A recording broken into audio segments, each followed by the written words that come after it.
Welcome to the watch list. I'm Lindsay Melchek. Well, a big announcement from American Tungsten Corp as they announced their new CEO, Ali Haji. Here with us to explore this more is Mr. Ali himself. So welcome and congratulations on your new exciting role.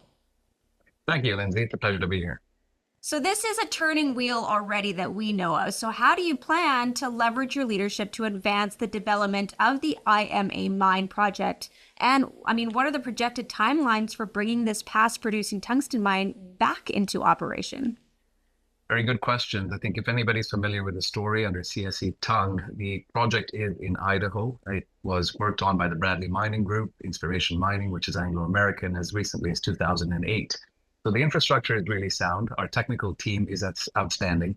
And what we're in the process of doing now is getting a measured resource estimate in place, as well as a 43-101. And we're going to start to do some sampling on the waterfront, work on our permitting, and then ultimately get down to site here in the next month or so to help project us over to a producer. So as far as the timelines are concerned, 18 months would be conservative for jack loading or very rudimentary production in terms of small numbers.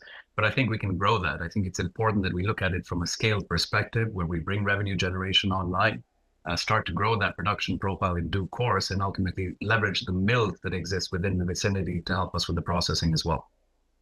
Okay, so then let's shift right just a little bit. In light of the recent engagement with United Supply Co. to secure strategic offtake agreements within the defense sector, how do you envision strengthening the company's position in the domestic critical mineral supply chain? It's a great question.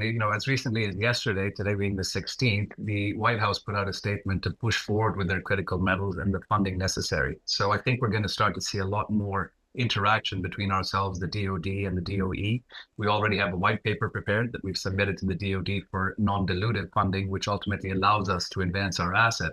And I think as we start to go down this course of action with the current administration, we'll start to see a lot of traction where the government is in fact participating, assisting and supporting what we're trying to do at the IMA mine in Idaho today. Well, there's a lot of great news coming down the pipeline for sure. What can investors expect to see from the company in the coming months? I think you'll start to see a lot more interaction with our shareholders. We have to get out there and tell our story. We've only been trading for a matter of months, not even a year. It's a matter of closing that valuation gap, telling our story far and wide, and of course the importance, given the relevance in the administration and the current economic climate globally. It's an imperative time for folks to look at us as a comparison or as a peer that is trading at a vast discount relative to our peer companies. So stay tuned. You start to see a lot of news flow with respect to work on the ground, as well as, of course, sharing our story with the broader market. Well, Ali, thank you for joining me. It sounds like some exciting things happening over there. We look forward to hearing from you soon. My pleasure, Lindsay. Thank you. Again, that was Ali Haji, CEO of American Tungsten Corp. Now, their website is americantungstencorp.com. And I'm Lindsay Melchek. Thank you for watching, and we'll see you soon.